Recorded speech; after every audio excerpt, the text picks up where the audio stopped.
الا بذکر اللہ تطمئن القلوب، کہ دیکھو میرے مشین میں میرے کمپنی کا تیل ڈالو گے تو تمہیں سکون ملے گا۔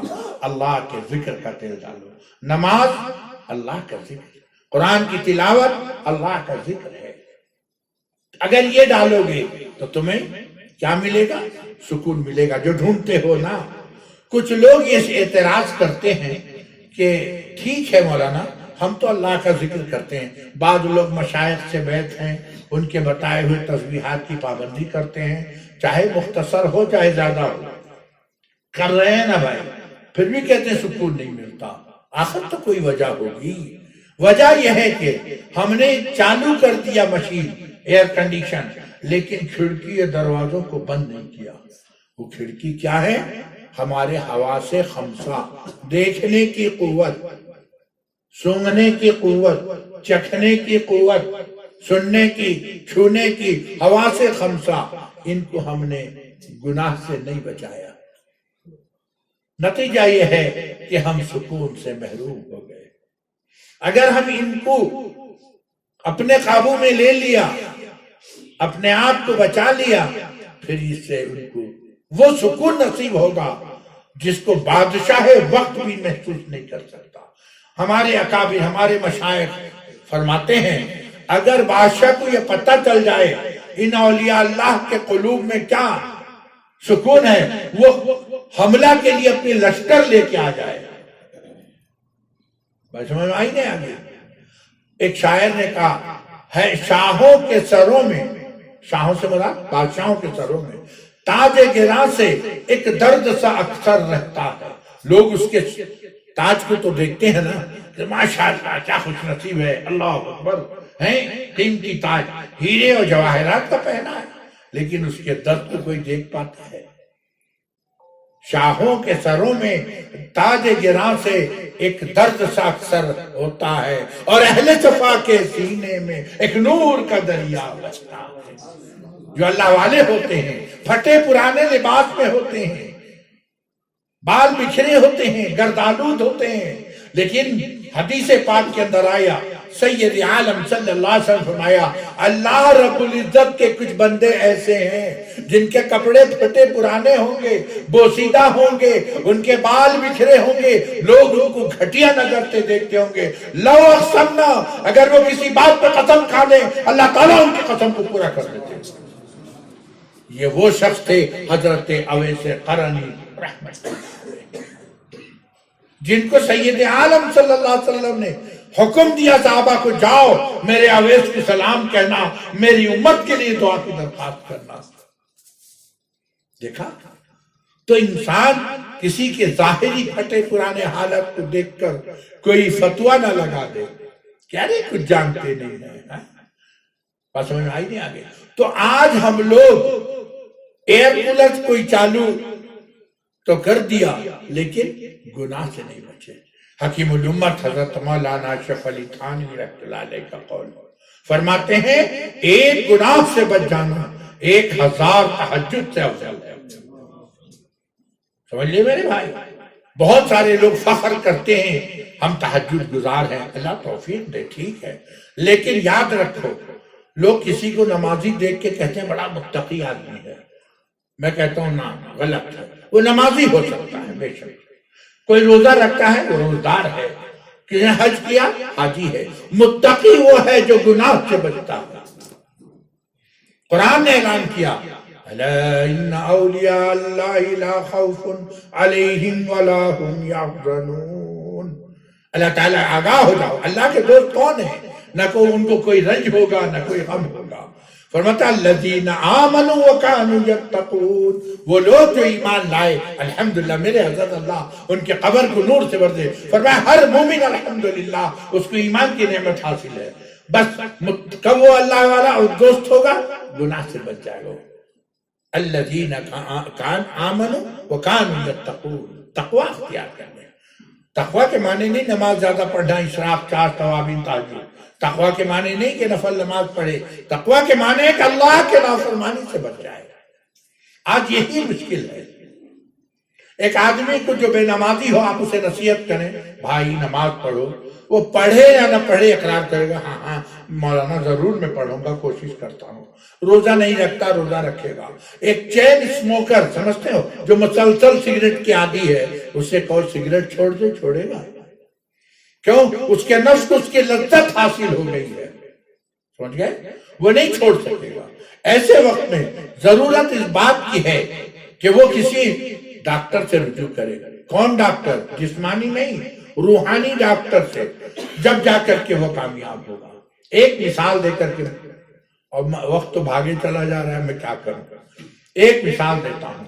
دو دوست تھے، اس میں آپ کے ہاں آتا یا نہیں تھا؟ باڑھ آتا، باڑھ یعنی سیلاب آتا نہیں بعض جگہوں میں، یہاں نہیں، جہاں دریا کے کناروں، تو باڑھ آیا تھا۔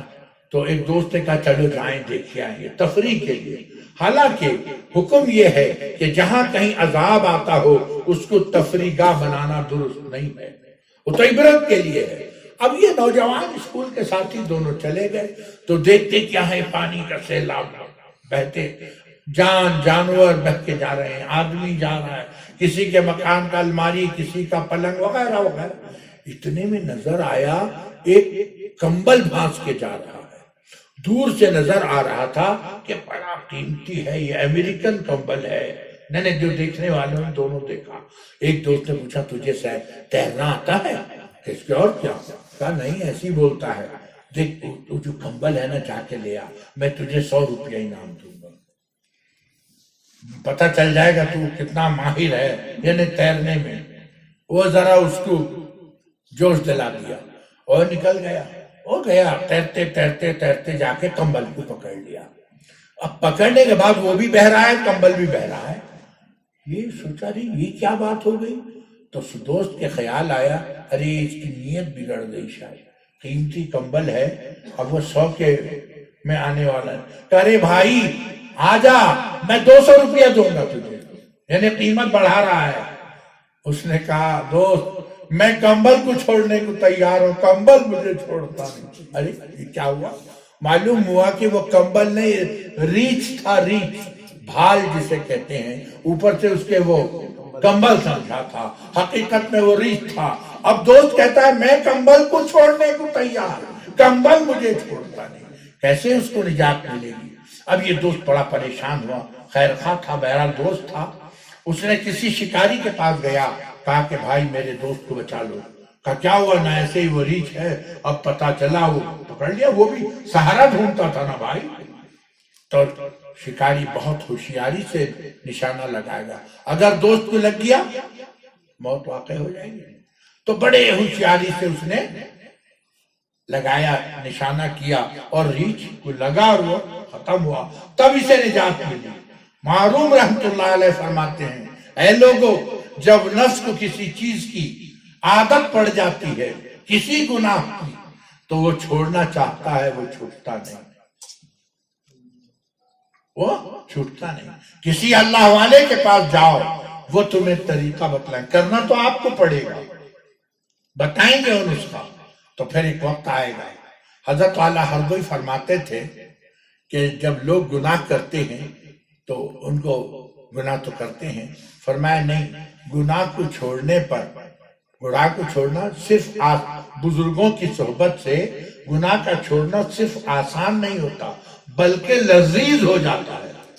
سمجھ میں بات نہیں آئی؟ سب آسان تو خیر، ایک بات سمجھے کہنا سنو، ایک آدمی ملازمت میں ہے، ایک دن اس کو رشوت کے 25,000 روپے مل گئے، بڑا خوش ہو گیا، مل گیا، بہت دن سے تمنا تھی ایک بائک خریدوں گا، تو آج ڈاؤن پیمنٹ دے دے کے انسٹالمنٹ میں لے کے آ جاؤں گا، ہے کہ نہیں ہے؟ خوشی خوشی گھر کو آ رہا تھا، اچانک راستے میں دوست کی ملاقات ہو گئی، السلام علیکم، بڑی ذرا رکو رکو، کہا میں جلدی میں ہوں، اس کو تو فکر جلدی جا کے کہیں وہ شو روم بند نہ ہو جائے، کہا ذرا رک جا، کہا کیا بات ہے جلدی بول، کہا تیرے پاس 25,000 روپے ہے کیا؟ اسے کیسے پتہ چل گیا؟ کان کھڑے ہو گیا نہیں ہو گیا؟ کہا تجھے کیسے؟ کہا کہ تجھے پکڑنے کے لیے پولیس نے اس میں رنگ لگایا ہے، دیکھ کہیں تو پھنس نہ جائے، میں اسی لیے کہنے آیا تھا۔ اب تو اس کو، اب وہ 25,000 کا بنڈل اس کے لیے موت ثابت ہو گیا۔ ادھر ادھر دیکھا کہیں پولیس کی گاڑی تو نہیں آ رہی، وہ راستے کے کنارے ہمارے یہاں بھی پیشاب کے لیے بیٹھ جاتے ہیں، نہیں بیٹھ جاتے. تو بہانہ کیا پیشاب کرنے کا اور جلدی سے دیکھا ادھر کوئی نہیں ادھر، جلدی سے وہ گٹر لائن میں اٹھا کے بنڈل پھینک دیا. نہ رہے گا بانس نہ بجے گی بانسری. کہ اس کے بعد کیا اس کو محسوس ہوا؟ کل جان بچی تو لاکھوں پائے، ہے نا. اب یہ کیا ہوا؟ آسان نہیں ہوا گناہ کا چھوڑنا، لذیذ تر ہو گیا. ہو گیا نہیں ہو گیا؟ اسی طرح جب اللہ والوں کے ساتھ تعلق پیدا ہوتا ہے پھر گناہ سے بچنا صرف آسان نہیں بلکہ لذیذ تر ہو جاتا ہے. بات میں نہیں آ گیا.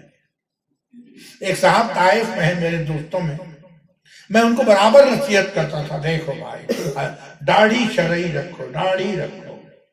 بہرحال اللہ تعالیٰ، ہم کیا ہماری حقیقت، اللہ تعالیٰ نے پھر ان کو ہدایت دی.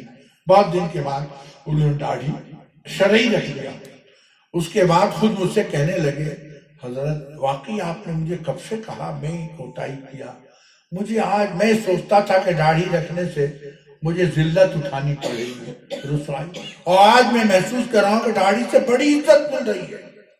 اب میں جہاں جاتا ہوں نا کہیں کھڑے ہونے نہیں دیتے، متوا تعال تعال بلاتے ہیں، اے مولوی ادھر آ بیٹھ جا. کہ یہ اس کی برکت ہے. میں سمجھ میں آئی نہیں آگئی. اب وہ سوچ رہا ہے. میں نے کہا کاش تم پہلے سے کرتے تو یہ دولت تم کو بھی مل جاتی ہے نا. تو جب انسان گناہ سے بچنے کے لیے اللہ والوں کا دامن پکڑتا ہے تاکہ ہماری اصلاح ہو جائے. بات سمجھ میں آگئی نہیں آگئی؟ تو بات چلی تھی کہاں سے کہ ہمارے پاس ایمان کی نعمت ہے، اس کو اللہ کے ذکر سے وہ مشین چالو کرنے کی ضرورت ہے اور اپنے اعضاء کو گناہ سے بچانے کی ضرورت ہے. ایک ایک گناہ ہمارے اعمال کو برباد کر دینے کے لیے کافی. آج امت میں دعائیں قبول نہیں ہو رہی ہیں میرے بھائی. مودی ہم پر مسلط ہے. کیوں ہے؟ اللہ کے نبی نے دعا مانگی، اللہم لا تسلط علینا بذنوبنا من لا یرحمنا. اے اللہ ہم پر کسی ظالم حاکم کو مسلط نہ فرما ہمارے گناہوں کے سبب سے جو ہم پر رحم نہ کرے. میں کہتا ہوں ہم جیسے گناہ کر رہے ہیں، مودی نہیں تو کیا گودھی سوار ہوگا. جیسی کرنی ویسی بھرنی، نہ مانے تو کر کے دے، جنت بھی ہے دوزخ بھی ہے، نہ مانے تو مر کے دے. آج ہماری زندگی تلخ ہو گئی. آپ ٹھنڈے دل سے برا نہ مانے. آج حجاب کا مسئلہ چلا. کیوں چلا؟ اس لیے ہم نے بے پردہ ہو گئے، ثابت کر دیا کہ اسلام میں حجاب کی ضرورت نہیں. کیا صحیح ہے غلط ہے؟ تب تو غیروں نے انگلی اٹھائی ہے، ورنہ ان کا مجال یہ کہتے. کیوں کسی پنجابی سکھ کو تو نہیں کہتے کہ تم پگڑی مت باندھو؟ سوچو. ہم نے نماز جماعت سے نہیں پڑھی، مسجد ویران کر دیا تو وہ کہ جمعہ تمہارے لیے ہے، کوئی 5 وقت کی نماز فرض نہیں. ہم نے اپنے عمل سے ثابت کیا ہے. قصور اپنا ہے، ہم دوسروں پہ کہہ رہے ہیں. اگر آج ہم نماز پڑھتے 5 وقتہ تو جو رش جمعے کے دن ہوتا ہے 5 وقت ہوتا، تو کیا فارن سے لوگ آتے یہاں پڑھتے نماز؟ معلوم ہوا ہماری کوتاہی نے ان کو موقع دیا ہے. آج اگر ہم بدل جائیں، پلٹ جائیں، حدیث میں آتا ہے اعمالکم، تمہارے اعمال تمہارے حاکم ہیں. کہ یہ حاکم بدلیں گے کہاں جائیں گے؟ مقلب القلوب اللہ تعالیٰ ہے. ورنہ یہی تو انسان تھا، ایک پرچے پر لکھ دیا. سننے سے بھی حیرت ہوتی ہے کہ کیا وہ انسان تھے یا پاگل تھے، اللہ عالم، ہے نا. حضرت عمر رضی اللہ تعالیٰ عنہ کے دور خلافت میں وہ دریائے نیل جو خشک ہو جاتا تھا، ہر سال ایک لڑکی کو، خوبصورت حسین لڑکی کو بنا سنوار کے سجا کے لا کے قتل کرتے تھے اور پانی جاری ہوتا تھا. جو گئے تھے لشکر فتح کرنے کے لیے، وہاں امیر المومنین ان کے پاس بات پہنچا، کہا یہ کیا، کہا یہ آ کر بھجوا دیے. کہا نہ ہماری شریعت اسلام اس کی اجازت نہیں دیتا. نہ پھر نہ ہم امیر المومنین کو خط لکھیں گے. خط لکھا، گھوڑ سوار پہ خط بھیجایا گیا.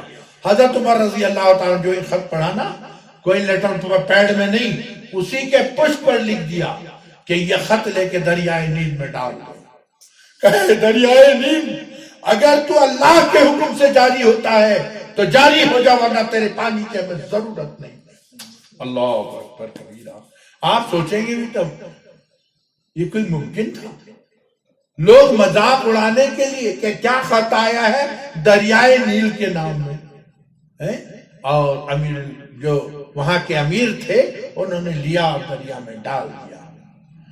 وہ دریا جو سال میں ایک مرتبہ جاری ہوتا تھا، اب جو جاری ہوا اب تک کبھی خشک نہیں ہوا۔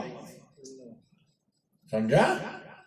ایک وہ زمانہ تھا، ایک مرتبہ مدینہ منورہ میں وہ زلزلہ آ گیا تھا۔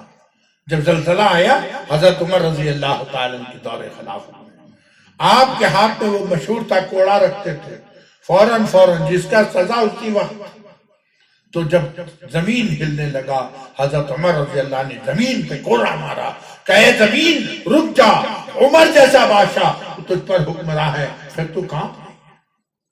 کہتے ہیں کہ وہ کوڑے میں کیا اثر تھا، 1400 سال ہو گئے اور دوبارہ زلزلہ نہیں آیا۔ کی محمد سے وفا ہم تیرے ہیں، یہ جہاں چیز ہے کیا لوح و قلم تیرے ہے۔ بات سمجھ آئی میرے بھائی؟ تو میرے محترم بزرگوں دوستو، آج ہمارے اعضاء جو ہیں گناہ سے نہیں بچتے، نہ بچنے کی وجہ سے ہماری دعائیں قبول نہیں ہوتی۔ اور حدیث الدعاء مخ العبادات ہے نا، ہمارے حضرت والا ہرگوئی رحمۃ اللہ فرماتے تھے دعا دل کے پکار کا نام ہے۔ ایک شاعر کہتا ہے، مجھے بڑا پسند آیا، تہہ دل سے جو نہ نکلے، تہہ دل سے جو نہ نکلے وہ دعا نہیں ہے، جو نہ عرش کو ہلا دے وہ صدا نہیں ہے۔ دعا تو وہ ہے کہ دعا نکلے اور فوراً قبول ہو جائے۔ کب ہوگا؟ جب ہمارے معاملات اللہ کے ساتھ صحیح ہو۔ یا تو کٹا ہوا ہے، آپ یہ مکان بنائے نا، یہ بجلی کا وائرنگ کرائے نہیں کرایا، تو آپ جہاں سوئچ مارتے ہیں بٹن دباتے ہیں پنکھے چلتے ہیں، بجلی سے روشنی آ جا رہی ہے۔ اگر خدا نہ خواستہ کہیں چوہے نے اس کو کاٹ دیا تو کیا ہوگا؟ ایک نہیں 100 بار آپ اسی کو ٹک ٹک کرتے رہیے، نہ روشنی جلے گی نہ پنکھا چلے گا۔ کہیں گے ارے میاں دیکھو کسی ماہر کو بلاؤ، الیکٹریشین کو بلاؤ، اس نے ایک اتنا بڑا ہوتا نا ٹیسٹر، وہ لے کے ہر جگہ دیکھنے لگا، کرے بولی صاحب یا چوہے نے کاٹ دیا، تو کیا ری وائرنگ کراتے ہو؟ کیا کرتے؟ دونوں تار کو جوڑ کے بلیک ٹیپ لگاتے ہیں، پھر لائن چالو ہو جاتا ہے۔ اے اللہ کے بندو، ہم جب گناہ کرتے ہیں اللہ سے تعلق ختم ہو جاتا ہے۔ تو ایک نسخہ بھی میرے آقا قربان جائیے دونوں جہاں کے سردار سید الابرار صلی اللہ علیہ وسلم کا ایسا نسخہ بتایا کہ امت کے لیے آسانی کا۔ دیکھو اگر تمہارا تعلق اللہ سے کٹ جائے تو توبہ کا بلیک ٹیپ لگا دو، پھر لائن چالو ہو گیا۔ التائب من الذنب کمن لا ذنب له، گناہ کرنے کے بعد توبہ کرنے والا ایسا گناہ کیا ہی نہیں ہے کہ نہیں میرے بھائی؟ کر کے دیکھو۔ اسی لیے شاعر نے کہا تنہا نہ چل سکو گے محبت کی راہ میں چل رہا ہوں آپ میرے ساتھ آئیے۔ اسے قرآن نے کہا یا ایھا الذین آمنوا اتقوا اللہ وکونوا مع الصادقین۔ حکیم الامت سے کسی نے سوال کیا کہ حضرت یہ کتنا دن رہے صادقین کی صحبت میں؟ فرمایا کہ اتنا دن ان کے ساتھ رہو ان کے جیسے ہو جاؤ، جھگڑا ختم۔ اللہ والوں ساتھ اتنا دن رہو، آپ چاہو تو 4 دن میں ان کے رنگ میں آ جاؤ، 40 دن میں رنگ آؤ، 40 سال میں بھی اگر ان کے جیسے ہو گئے تب بھی غنیمت ہے۔ کیونکہ یاد رکھیں علماء کرام، میں ایک بات عرض کرتا ہوں، شاید کسی برا لگے، نماز فرض ہے، روزہ فرض ہے، حج و زکوٰۃ فرض ہے نہیں کہ نہیں، اصلاح نفس فرض ہے، یہ مستحب نہیں ہے۔ قرآن نے کہا قد افلح من زکاہا وقد خاب من دساہا۔ آج ہماری یہ غلط فہمی ہے، ہم نے اس کو مستحب کا درجہ دے رکھا ہے، ہوا نہیں ہوا۔ یاد رکھیں اگر آپ نے دنیا میں تزکیہ کرا لیا، یعنی اپنے نفوس کا تزکیہ کرا لیا، تو قبر کے عذاب سے بچ جاؤ گے۔ حدیث میں آیا نا کہ دونوں طرف سے جو دیوار بھیجے گی، کیوں؟ فرمایا تزکیے کے لیے ہوگا۔ اگر یہاں کام بن گیا، مسئلہ حل ہوا تو ہوا، میدان محشر میں لوگ گھٹنے تک، کوئی ٹخنے تک، کوئی کمر تک پسینے میں شرابور ہوں گے، وہ تزکیے کے لیے ہوگا۔ اگر یہاں کام بن گیا تو ٹھیک ہے، ورنہ پل صراط پر جو گرو گے جہنم میں وہ بھی تزکیے کے لیے ہوگا۔ جنت بے عیب ہے، اس میں کوئی عیب ہے؟ تو اللہ رب العزت کسی عیبدار انسان کو، گناہگار کو وہاں بھیجنا ہی پسند نہیں کرتے۔ میرے بندے پاک صاف ہو کر کے جنت، فادخلی فی عبادی وادخلی جنتی، تو وہاں تم جو گرو گے اللہ کا پھر بھی احسان ہے، لکھا ہے مومن کو جو ڈالا جائے گا سب سے اونچے طبقے میں ہوگا، صرف اس کے تزکیے کے لیے۔ گرم پانی سے جب بچوں کو رگڑ رگڑ کے دھلاتے ہیں وہ چیختے رہتے ہیں، ماں دھلاتی ہے، لوگ کوئی رحم کھاتا ہے، ارے وہ بچہ روتا ہے ماں دھلا رہی ہے، یعنی اس کی تزکیہ ہو رہا ہے۔ قرآن کا ان المنافقین فی الدرک الاسفل من النار، منافقین سب سے آخری درجے میں ہوں گے۔ بات میں آئی نہیں آ گئی؟ تو یہ اللہ کی بھی مہربانی ہے کہ ہمیں وہ، تو جو لوگ دنیا میں اپنے تزکیہ کرا لیتے ہیں وہ کامیاب ہے میرے عزیز و دوستو۔ بات میں آئی نہیں آ گئی کہ ہاں تزکیہ فرض ہے۔ جس طرح آپ کے ذہن میں اللہ نہ کرے، ایک بات عرض کر دوں، میں نے حضرت صاحب رولو صاحب کے خلیفہ تھے مولانا بشارت علی صاحب نائب ناظم گزرے، میں نے ایک دن کہا حضرت ایک بات میرے سمجھ میں نہیں آئی۔ کہا کیا؟ بس بے تکلفی تھا۔ میں نے کہا حضرت جب یہ بچے درجہ حفظ میں رہتے ہیں بڑے باادب نظر آتے ہیں، بڑا سب سے ملتے جلتے، برا نہیں مانیے گا، معاف کر دیجیے گا، میں کسی کو طنز نہیں کرتا، میں تو خود نالائق تھا، لیکن حضرت جب یہ پتہ نہیں ہے عربی فارسی پڑھتے ہیں، ذرا اونچے اونچے کلاس کو جاتے ہیں، پتہ نہیں کیا ہو جاتا ہے، ان کے اندر کبر پیدا ہو جاتا ہے، وہ اخلاق ان کے باقی نہیں رہتے جو حفظ میں تھے۔ مسکرائے کہ ہاں ہاں ایسا ہوتا ہے۔ میں نے کہا حضرت وجہ کیا ہے؟ کہا سنو، انہوں نے مجھے جو کہا بھائی، فرمایا علم اللہ کی صفت ہے اور کبر بھی اللہ کی صفت ہے، تو جب علم آئے گا وہ لازم ہے کہ کبر آئے گا، کیونکہ فرمایا الکبریاء ردائی، اللہ تعالیٰ فرماتے ہیں تکبر میری چادر ہے، کوئی چھیننے کی کوشش کیا تھا اوندھے منہ جہنم میں ڈال دو۔ تو جب یہ علم آتا ہے نا تو کبر بھی آتا ہے، تو ان کے اخلاق بگڑنے لگتے ہیں، تو کیا اس کی وجہ سے علم دین چھوڑ دو گے؟ میں نے کہا نہیں۔ ایسے ہی مثال انہوں نے دیا، جب کہیں پانی پیو گے اس میں گردہ آئے گا، تھوڑا ہو زیادہ ہو آئے گا، تو کیا کسی نے پانی پینا چھوڑ دیا؟ ہم چھان لیتے ہیں کوئی کپڑے سے، پھر پی لیتے نہیں پیتے، گردہ الگ، پانی صاف شفاف پی لیا۔ تو علم تو حاصل کر لے، کسی اللہ والے میں کے صحبت میں رہ کے یہ کبر کو ظاہر کر دے، پھر تو یہ علم چمکے گا، تم خود چمکو گے، سارے عالم کو چمکا دو گے۔ بات سمجھ میں آئی؟ تو اسی لیے ہماری حضرت نے ایک عجیب میں یہ کہا، ابھی میں مدینہ منورہ میں تھا، ایک بہت بڑے عالم تشریف لائے، اور میں تو ان کے حالات کو سن کے میں تو خود ہی نالائق ہوں۔ پھر انہوں نے مجھ سے کہا کہ آپ مجھے بیعت فرما لیجیے۔ میں نے کہا اللہ اکبر، آپ کو کئی بزرگوں سے اجازت حاصل ہے، اور میرے حضرت کا یہ اصول نہیں ہے کہ جب تک کوئی رجوع نہ کرے اسے اجازت نہیں دیتے، اپنا اپنا حق یہ ہے۔ بعض لوگ اعزازی طور پر سب اجازت دیتے ہیں، میں نے کہا بھائی ٹھیک ہے، ان کا طریقہ ہے۔ تب وہ عالم کہنے لگے مجھے کچھ نصیحت کر دیجیے۔ میں کہا مولانا میں خود محتاج نصیحت ہوں، آپ کو کیا نصیحت؟ چونکہ آپ نے کہا ہے تو سن لیجئے میرے شیخ کی نصیحت۔ فرمایا طلبہ سن لو، کان کھول کے سن لو، کہ ایک عالم کے لیے جائز ہے کہ وہ اپنے کو عالم سمجھے۔ حضرت نے فرمایا اب عالم ہے تو کہ جاہل سمجھے گا، کیا یہ ممکن ہے؟ فرمایا وہ اپنے کو عالم تو سمجھے، افضل نہ سمجھے۔ سمجھ گئے؟ کیونکہ افضلیت کا دار و مدار عند اللہ مقبولیت پر ہے۔ کوئی نہیں کہہ سکتا کہ ایک عالم، غیر عالم بھی اللہ کا مقبول ہو سکتا، نہیں ہو سکتا۔ حاجی امداد اللہ مہاجر مکی سید الطائفہ رحمت اللہ علیہ عالم تھے، تو پھر حکیم الامت کیسے چلے گئے؟ رشید احمد گنگوئی یہ کیا پاگل تھے؟ لوگوں نے کہا حضرت تھانوی رحمت اللہ علیہ سے، ارے جاؤ جاؤ تم ہی مولوی لوگ جا کے وہ بڑے میاں کا نام چمکا دیے، حاجی صاحب کا۔ حضرت تھانوی رحمت اللہ فرمایا ہاں ہاں ہم مٹھائیوں کے نام سے واقف تھے، لذت سے واقف نہیں تھے، وہ نام نہیں جانتے تھے، سارے مٹھائی کے لذت سے واقف۔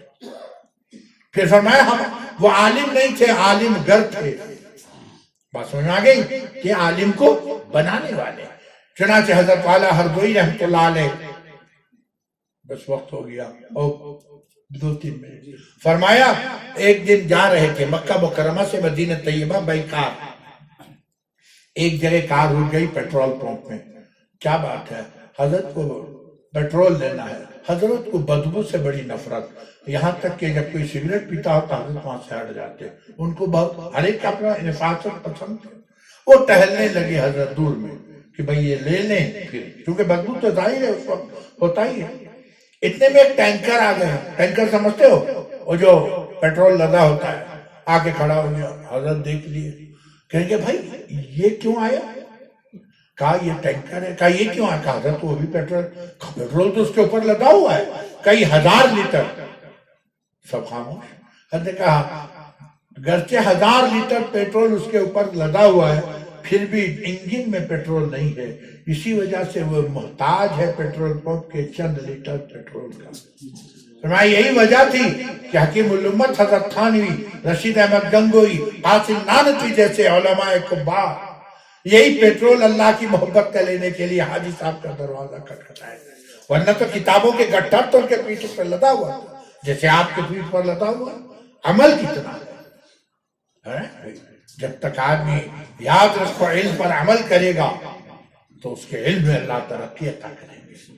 بزرگوں نے کہا علم کی مثال نمک کی اور عمل کی مثال کا آٹا. اتنے آٹے میں کتنا نمک ڈالتے ہو؟ روٹی تو بنتا ہے نا آپ کے یہاں، اتنی سی نمک کافی ہو جاتی ہے. اور اتنا نمک نہیں، پھیکی پھیکی روٹی کوئی کھانے کو پسند نہیں کرتا. تو العلم بلا عمل کالشجر بلا ثمر. علم ہے عمل نہیں ہے، درخت ہے پھل نہیں ہے. بات سمجھ میں آ گئی؟ تو برا نہیں مانیے، ہمارے جتنے مشائخ ہیں موجود اور جو گزر گئے، سب طالب علمی کے زمانے میں اپنی اصلاح کی فکر کرتے تھے کسی نہ کسی سے.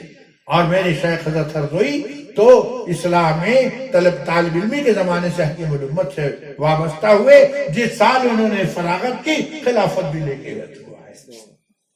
اور مجاہدے کا یہ عالم، حضرت قاری امیر حسن صاحب رحمۃ اللہ علیہ فرماتے تھے کہ حضرت کے مجاہدے کو تم سمجھ نہیں پاؤ گے.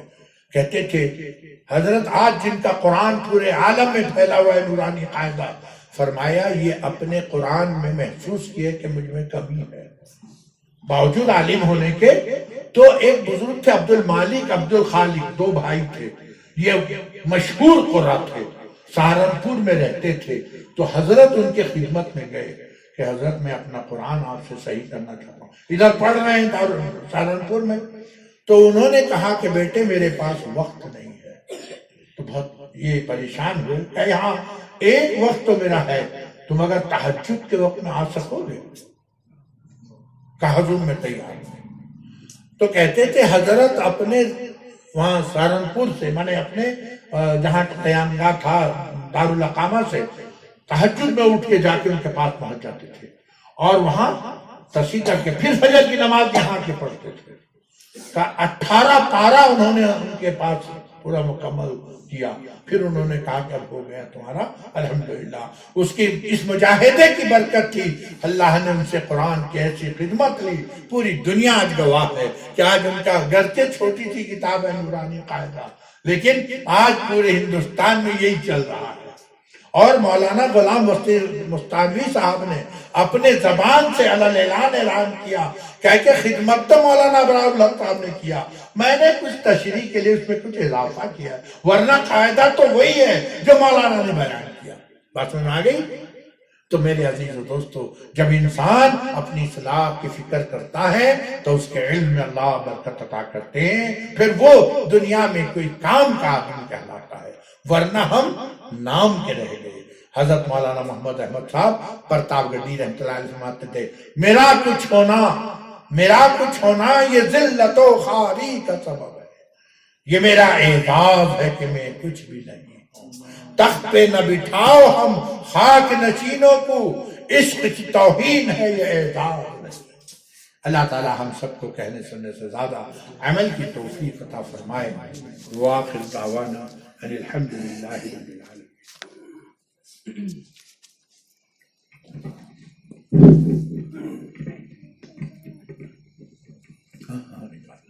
جزاکم اللہ خیر الجزا. اللہ تعالیٰ حضرت کو جزائے خیر عطا فرمائے. بہت ہی اصلاحی باتیں حضرت نے ہمارے سامنے رکھی. ہم سب کو سننے سے زیادہ عمل کی توفیق عطا فرمائے. اور انشاءاللہ دعا ہوگی. اس کے بعد مصافحہ کرنے والے حضرات اطمینان سے لائن سے آ کر حضرت سے مصافحہ فرما لیں. اور ایک بات یہ ہے کہ انشاءاللہ مارچ کی 5 تاریخ کو حضرت کی مجلس انشاءاللہ اسی مدرسے میں اسی جگہ میں ہوگی. اس وقت جو حضرات تشریف لانا چاہتے ہیں بلکہ میں گزارش کروں گا کہ تشریف لائیں. حضرت نے ابھی وقت دیا. دعا فرمائے اللہ تعالیٰ حضرت کو خیر و عافیت کے ساتھ حضرت کا سایہ ہمارے سروں پر تا دیر قائم و دائم رکھے اور ہمیں عمل کی توفیق عطا فرمائے. دعا فرمائے. الحمدللہ رب العالمین الرحمن الرحیم مالک یوم الدین والصلاة والسلام علی سید الانبیاء والمرسلین محمد وعلی آلہ واصحابہ اجمعین. لا الہ الا اللہ الحلیم الکریم سبحان اللہ رب العرش العظیم والحمدللہ رب العالمین. نسألك موجبات رحمتك وعزائم مغفرتك والغنیمة من كل بر والسلامة من كل اسم. اللهم لا تدع لنا ذنبا إلا غفرته ولا هما إلا فرجته ولا دينا إلا قضيته ولا مريضا إلا شفيته ولا حاجة من حوائج الدنيا والآخرة إلا قضيتها يا أرحم الراحمين. اللهم إنا نسألك من خير ما سألك منه نبيك محمد صلى الله عليه وسلم ونعوذ بك من شر ما استعاذ منه نبيك محمد صلى الله عليه وسلم وأنت المستعان وعليك البلاغ ولا حول ولا قوة إلا بالله. اللهم إنك عفو کریم تحب العفو فاعف عنا. اے اللہ اسٹوریج دینی مذاکرے کو قبول فرما. کہنے والے کو بھی سننے والوں کو عمل کی توفیق عطا فرما. اے اللہ نفس و شیطان کی غلامی سے نکال کر آپ اپنی غلامی نصیب فرما دیجیے. حب مال حب جاہ ریاکاری سے بچا لے. نام و نمود سے بچا لے. شہرت سے بچا لے. اخلاص کے ساتھ دینی خدمات کی توفیق عطا فرما. اے اللہ میں خود اصلاح کا محتاج. میں دوسرے کی اصلاح نہیں کر پاؤں گا. مولا آپ ہم سب کی اصلاح فرما دیجئے. ہمارا تزکیہ فرما دیجئے. تکمیل اصلاح کی توفیق عطا کر دیجئے. اے اللہ ہمارے بد اخلاقیوں کی وجہ سے اگر آپ نے جہنمی ہونا فیصلہ کر دیا اپنے فیصلے کو بدل دیجئے. آپ حاکم ہیں. فیصلہ آپ پر حاکم نہیں. آپ اپنے فیصلے کو بدل دیجئے. ہم سب کو حسن عمل حسن خاتمہ نصیب فرما. مغفرت بے حساب جنت میں صالحین کی معیت نصیب فرما. اے اللہ میں خود اصلاح کا محتاج ہوں. اے اللہ یہ حضرات علماء کرام ہیں ان کا جوتا بھی اٹھانے کے لائق نہیں. اس نے زن سے بٹھا دیا تھا. جو کچھ کہا آپ کی توفیق سے اے اللہ اسے اے اللہ قبول فرما لے. اے اللہ محض آپ کی رضا کے لیے دین کی نسبت سے آنے جانے کی توفیق عطا فرما. اے اللہ ہم سے راضی ہو جا. ہم پر رحم کا کرم کا فضل کا معاملہ فرما. عفو اور عافیت کا معاملہ فرما. اے اللہ جتنی دعائیں کی محض اپنے فضل و کرم سے اپنے حبیب صلی اللہ علیہ وسلم کے صدقے طفیل میں قبول فرما. ربنا تقبل منا انك انت السميع العليم وتب علينا انك انت التواب الرحيم وصلى الله على النبي الكريم برحمتك يا